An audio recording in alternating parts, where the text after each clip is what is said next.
बिस्मिल्लाहिर्रहमानिर्रहीम। मैं सरदार तिब खान और आप देख रहे हैं मेरा यूट्यूब चैनल STK विला। नाज़रीन इकराम, आज हम बात करेंगे मुल्क की मजमूई सियासी सूरत-ए-हाल पर। मेरे साथ मौजूद हैं अलीजा खान साहब मौजूद हैं, बोल TV के मायनाज सहाफ़ी हैं, कोर्ट अपडेट्स रखते हैं, PTI बीट भी कवर करते हैं।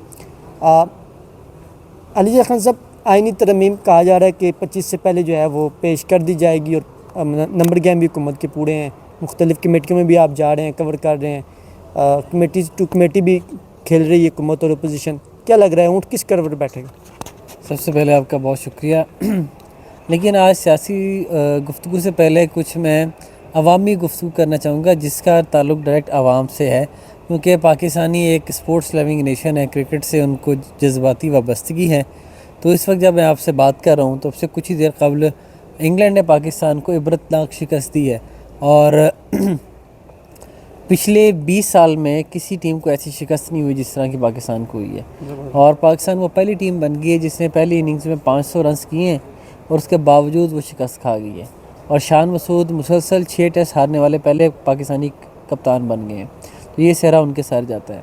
दूसरी जानिब पाकिस्तानी टीम फाइनली कुछ होश आया है और इंतज़ामिया को, जो पाकिस्तानी टीम को मैनेज करती है, कि शान मसूद को इस सीरीज़ के बाद हटाया जाएगा।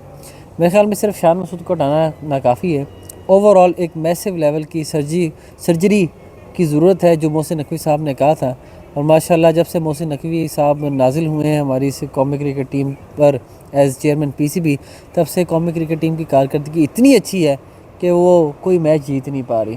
तो अफसरदा है कौम, दिल शिकस्ता है और इमोशनली डैमेज हैं कि पहले सीरीज़ बांग्लादेश से आगे हार गए और अब मुल्तान में इतनी मार पड़ी है, 800 स्कोर खा लिया है। पाकिस्तान तो बॉलिंग के लिए मशहूर था, रिवर्स स्विंग के बेताज बादशाह हुआ करते थे पाकिस्तानी बॉलर्स। लेकिन अब जो सिचुएशन है इस पर दिल खून के आंसू होता है और दुआ गो है कि पाकिस्तानी क्रिकेट हॉकी की हालत वाली ना हो जाए। सियासी सूरत-ए-हाल पर थोड़ी बात कर लेते हैं। चाहिए तो चलें, आपने क्रिकेट के हवाले से थोड़ा अपडेट कर दिया है, लेटेस्ट अपडेट दी। जो ऊँट किस करवट बैठेगा इन तरमीम पर? देखिए, आप बार बार ऊँट का तस्करा कर रहे हैं। मुझे लगता है कि आपको बकरा ईद काफ़ी याद आ रही है। अब तो काफ़ी दिन हो गए हैं बकरा ईद गुजरे हुए। तो ऊँट इस वक्त हुकूमत को भी नहीं पता कि किस करवट बैठेगा। आपने शायद आज सुना हो, मुस्तफ़ा नवाज़ खोखर साहब ने आइनी तरमीम का मुजव्वज़ा मुसवदा जो है वो पब्लिक करने के हवाले से इस्लामाबाद हाई कोर्ट में दरख्वास्त दायर की हुई है।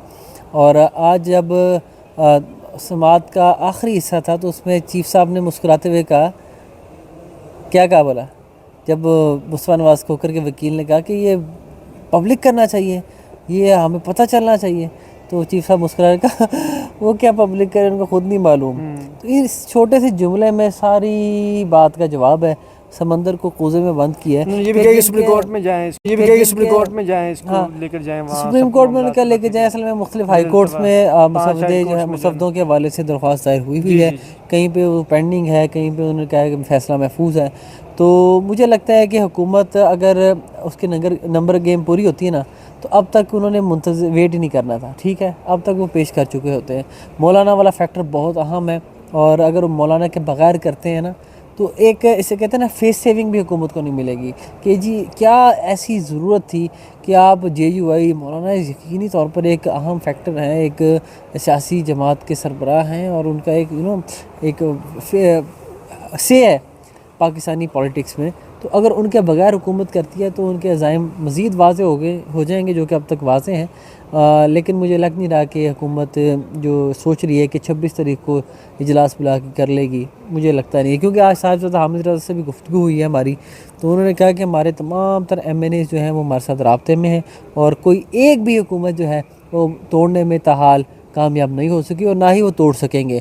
तो हुकूमत बारहा ये दावे करती रही है, पहले मौलाना के हवाले से भी दावे करती रही है कि जी वो हमने राम कर लिया है, हो गए हैं, ओत हो गया, लेकिन वो फिर सारे धरे के धरे रह गए थे। अलीजा साहब, ये बताएं कि लीडरशिप कमेटियों की मीटिंग में जा रही है, जबकि इमरान खान साहब की जो बहन है वो जिस्मानी रिमांड उनके हुए हैं, वो जेलों में है। तो लीडरशिप अंडरग्राउंड है, इसको कैसे देखते हैं? ये तो उनकी स्ट्रेटजी है और ऐसा नहीं हो सकता कि आप तमाम तर चीज़ें छोड़ दें। ज़ाहिर बात है, आपने मुल्क भी चलाना है, मामलात भी चलाने हैं, तो किसी न किसी को इन चीज़ों में शिरकत तो करनी है और अपनी बात उन तक पहुंचानी, मौक़िफ़ पहुंचाना है।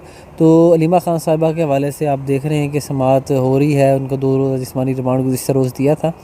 आज साहिबजादा हामिद रज़ा ने ये भी गुफ्तगू की हमारे साथ कि जब तक बानी चेयरमैन PTI तक रसाई मुमकिन नहीं बनाई जाती हमारी, उनके वकला की, उनकी फ़ैमिली की, तब तक हम कमेटी का बायकॉट करेंगे और हम कमेटी में जाके ये बावर कराएंगे कि जब तक हमारी एक्सेस वहाँ तक नहीं होती तब तक हम ये मुसवदे के हवाले से कोई बातचीत नहीं करेंगे। और हमें उनकी सेहत के हवाले से सख्त तशवीश है। 3 अक्टूबर के बाद से ताहाल उनसे किसी ने मुलाकात नहीं की और हमें शदीद शुबा है कि गालिबन उनको सॉलिटरी कन्फाइनमेंट में रखा गया है और जिससे उनकी सेहत भी नासाज हो सकती है, उनकी जान को भी ख़तरा है। तो ये सॉलिड रीज़न है और ये तशवीशनाक सूरत हाल है। देखते हैं हुकूमत इसके ऊपर क्या इक़दाम करती है। आखिर में ये बता दें कि अली मीन गंडापुर साहब ने जो PTM वालों के साथ जो कल मेज़बानी एक तो की, जिसमें वफाकी वज़ीर दाखिला वगैरह भी थे, एक अमल को कैसा देखते हैं? सेंटीमेंट है ओवरऑल हमारे जो पश्तून भाई हैं उनके इमोशंस हैं, ज़ाहिरी बात है। तो इस चीज़ को बेहतर तरीके से हैंडल किया जाना चाहिए था और थैंक्स टू ऑलमाइटी अल्लाह कि फाइनली सैनिटी प्रिवेल्स और उसके बाद फिर अली मीन साहब ने अच्छा किरदार अदा किया, हमें उसको सराहना चाहिए।